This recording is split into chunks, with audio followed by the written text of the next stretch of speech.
The Octaves of Energy Fields and My Quest. February 27, 2016.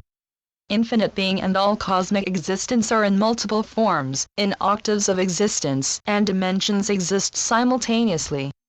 It is an intricate masterly movement of simultaneous existence, in one single eternal dance of perfection, and not one single cog in the giant spiraling vortex of creation is out of place nor non-functional. Creation always exists in perfection.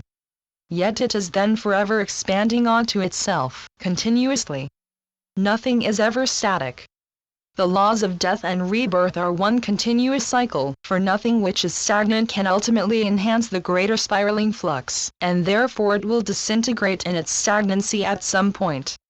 What I have discovered in the last few years of my earthly and cosmic journeys, when I started to tap into the different dimensions and the superconsciousness energy fields, is that life on this planet is not only in existence in the all too familiar 3D world. Therefore we truly cannot measure life or life forms, or any form of existence, just as one in the physical world alone. There are octaves of simultaneous existences all working together as one single unit, one single energy field, but in different dimensional states, and then in a type of time warp mechanisms, where one cannot tap into the higher octaves of coexistence, if one is not ready to step into them. To me this has been an immense inner journey of starting to grasp the fundamental concepts involved here, and I find this fascinating. Most scientists and human beings only exist in the very dense and low/slow density of the 3D world. To them this is what reality is all about, and then the utter chaining to this, the fear to explore beyond the norm, beyond the physical and move into that which is non-physical but exists. It is perceived by limitations of the human mind as non-physical, when in reality it is just as physical but in a different octave of being/existence. What we often see as non-physical is actually physical, and in physical existence in another dimensional form and higher frequency fields. It is just as real as the physical forms and physical existence in the dense 3D world, and it moves in the higher octaves of energies and energy fields, which vibrate at a much higher frequency band. Now, if you would step into the 7th dimensional state, with your very dense physical body, with very low and slow mechanisms which are holding it together in that state, you would disintegrate.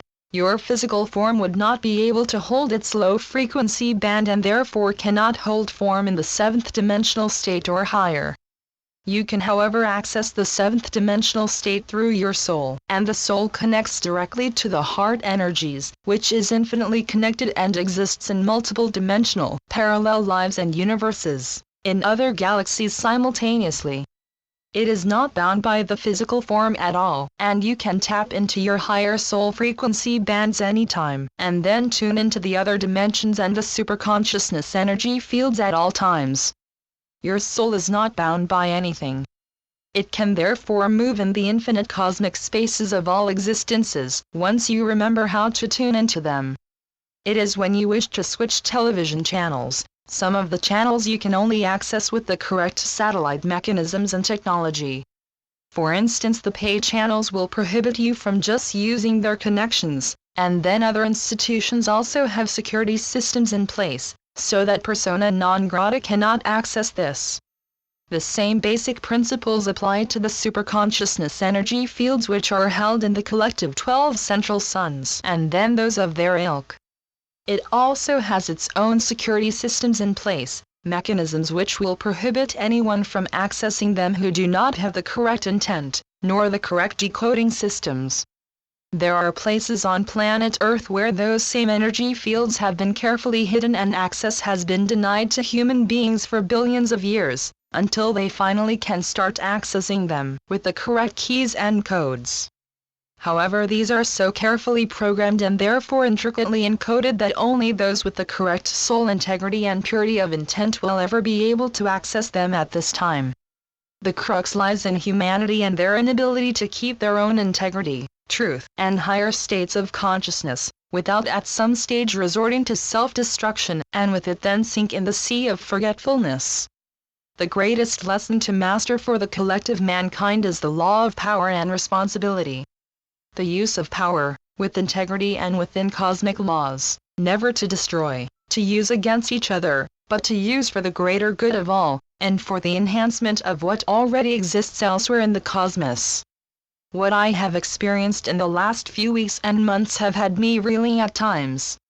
I have been steadily prepared for this massive energy work since 2004, when I went through a total dying of the old me, and then culminating in 2008 when I finally had the guts to heed the call and to allow my old Eve to disintegrate and cleanse, cleared, revamped, and systematically upgraded for this work. With it I had to let go of all restrictive thinking, belief systems, and all ideas of what I thought was physical and what I thought was non-physical. I literally often had to disintegrate and allow myself to disintegrate completely, before I could access what I had to retrieve, and then allow myself to remember how to read what I had to read and remember doing. Systematically I started to learn to tap into these energy fields, and then also to do the work with them that I was supposed to do. I had no maps to go to, for the so-called ley lines, and the so-called rules, the grid system that even the Army, Navy, Air Forces are aware of. I had to totally prepare myself for something so ancient, so high in technology, and not futuristic, that it took my breath away and had my mind reeling. I could not understand this with my mind only, I had to understand it with my soul connected to my heart, my inner knowing. Yet, with all of this, I had to do the inner work. I had to shed skin after skin after skin, for if I had not allowed myself to be reinvented, rebirthed, I could not have done this work.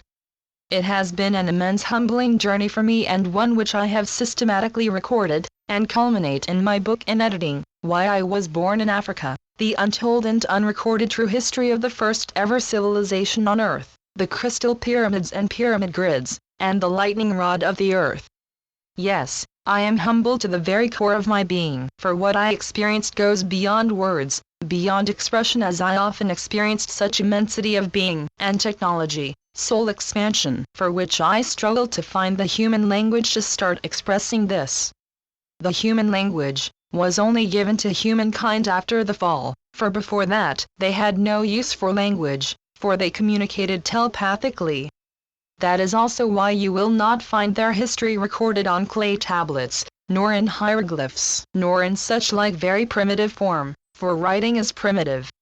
There were far more advanced ways of recording which go way beyond even our IT abilities, and our own recording abilities. It is such high technology that we will only be able to regain this expertise in the next 1,000 years when the new golden age finally makes its appearance. I often stood with tears running down my cheeks, having experienced the inexpressible, and knowing I could not share what I just experienced with any human being I knew, mainly because they would not understand the immensity of this, and the profound knowing. Yet, now is the time where my story has to become public, and for the understanding to dawn on humankind that we are on the threshold of returning to the cosmic citizenship fold.